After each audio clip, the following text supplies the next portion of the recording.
মেয়েগো জীবনটা অনেক কঠিন, চাইলে সব করতে পারে না। আসসালামু আলাইকুম, আনারাবাকে ভালো আছেন? আশা করি আনারাবাকে ভালো আছেন। আমিও আলহামদুলিল্লাহ, আন্নাগো দোয়া ভালো আছে। আজকে আমি আপনাদের লগে একটা গল্প শেয়ার করবো, বাস্তব কাহিনী। আমরা 3 বোন, 1 ভাই। ভাইটা ছোট, আমরা 3 বোনে বড়। আব্বা কৃষিকাজ করে। বড় বোন 2টার বিয়া দিয়া লাইছে, আইয়ে ছোট, আর ভাইটা তো ছোটই। আঙ্গা আব্বা আবার বড় বোন দুগারে বিয়ে দিছে, আলহামদুলিল্লাহ ভালোই আছে। আর দুলাভাই গুণ অনেক ভালা। আমরা যখনই যা চাই তাই দেয়। আমার বড় দুলাভাই এসে চাকরি করে, আর ছোট দুলাভাই এসে বিদেশ থাকে, মানে মেজোজন। আই ছোট, আই ইন্টারে হই, এবার আনলাইও বিয়ের অনেক দিক থেকে আইতেছে। আব্বা চিন্তা ভাবনা করে দিব, যদি ছেলে ভালো হয় তাহলে দিব। আঙ্গ ফ্যামিলিতে আবার এসব প্রেম ভালোবাসা চলে না, এলাই আমরা এসবে যাইও না।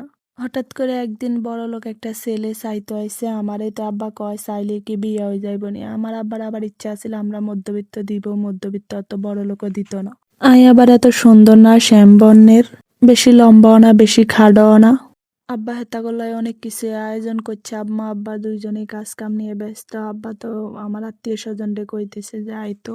হেতারা নাকি আগেই ছবি দেখছে, হেতাগো পছন্দ হয়েছে, শুধু আঙ্গ ব্যাকে ফ্যামিলির ছেলে দেখবো, ছেলে দেখলে হেরার যদি পছন্দ হয় তাহলে নাকি বিয়া ডেট নিব।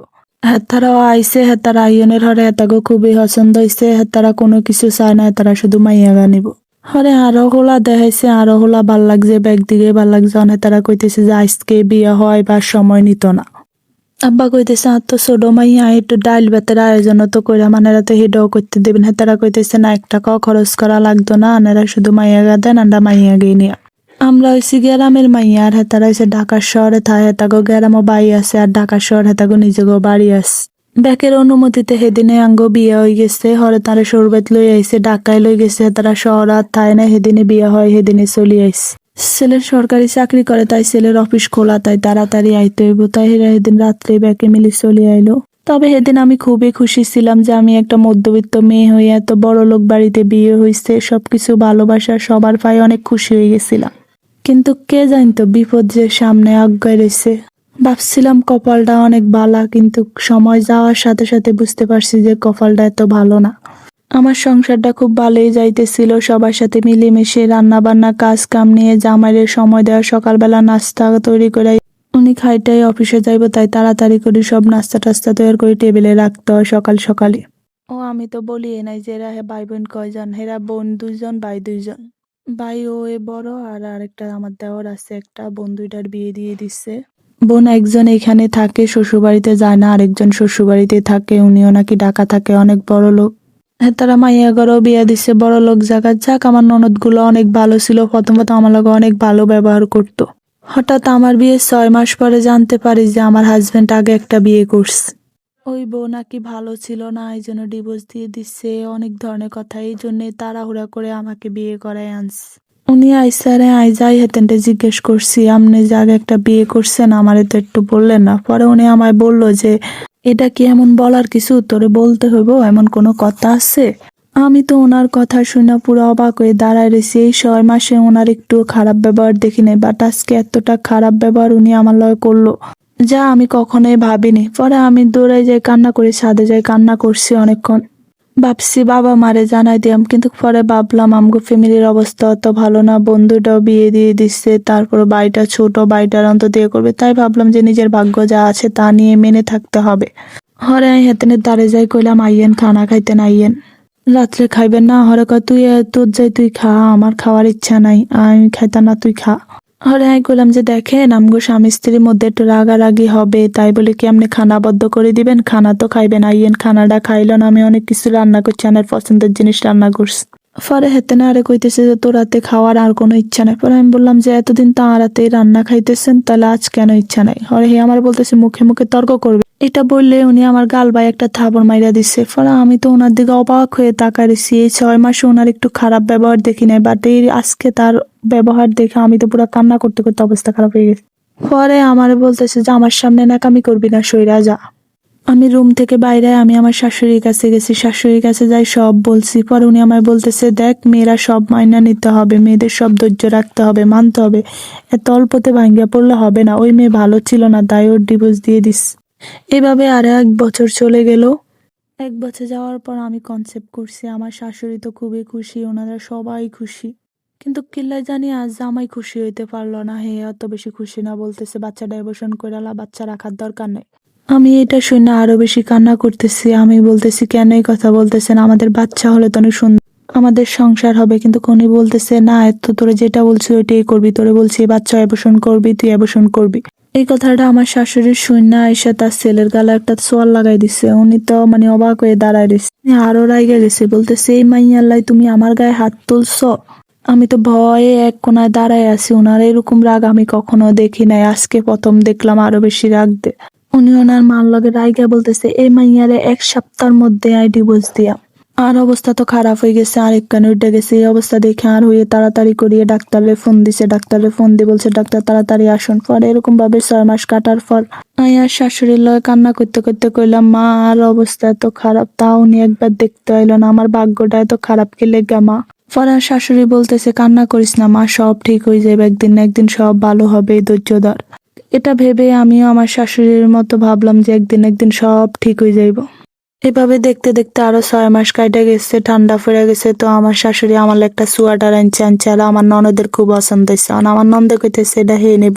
আমি কইলাম যে মা এটা আফুরে দিয়ে দেন, আফুরে সুন্দর মতো মানাইবো, আফুর গায়ের লগে এটা সুন্দর কালার যাইবো। পরে বলতেছে আপু কইতেছে যে হ্যাঁ হ্যাঁ এটা আমারে ভালো লাগছে। পরে আপু নিয়ে গেছে, নিয়ে যাওয়ানোর হরে আর হইয়ে কইতেছে যে তোমার লাগে এত সুন্দর একটা জিনিস আনলাম আর তুমি নিলা না। হরে আমি কইলাম মা আমি একদিন না একদিন গায়ে দিতে এরম সমস্যা নাই, ব্যাকে বালা থাকলে আমিও বালা থাকা মা।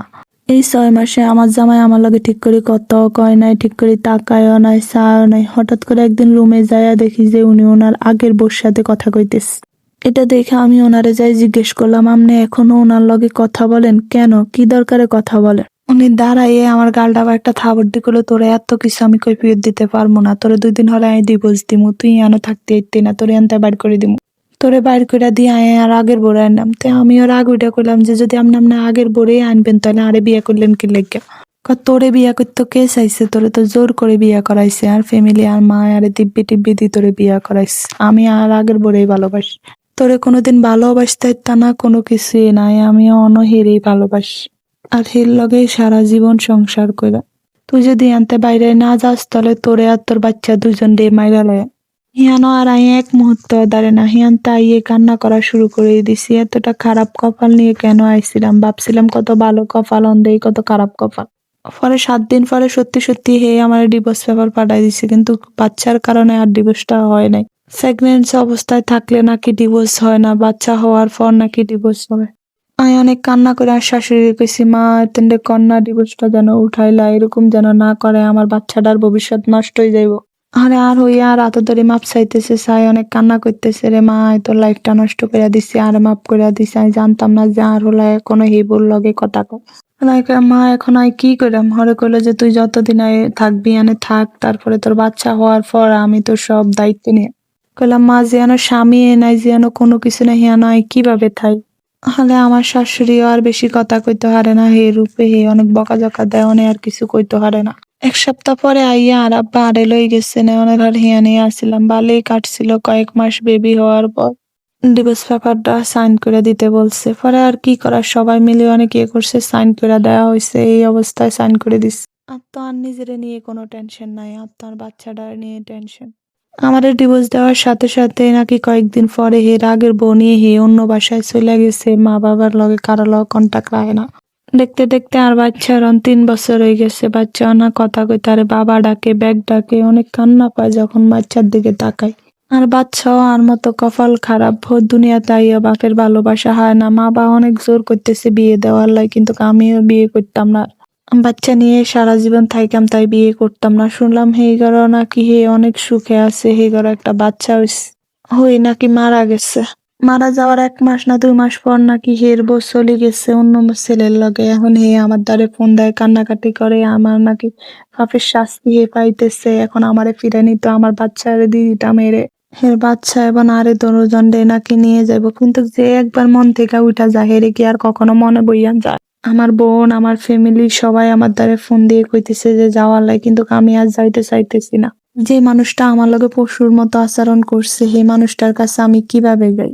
অনেক চেষ্টা করতেছে কিন্তু কাই যাইতাম না। আর সিদ্ধান্ত এখনো বদলায় নাই, আমি যাইতাম না, এটাই আর সিদ্ধান্ত।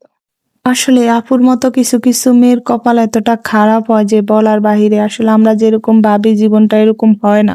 দুনিয়াটা অনেক কঠিন। ভাগ্য ভালো হলে দুনিয়াটা সুন্দর, ভাগ্য খারাপ হলে দুনিয়াটা অন্ধকার।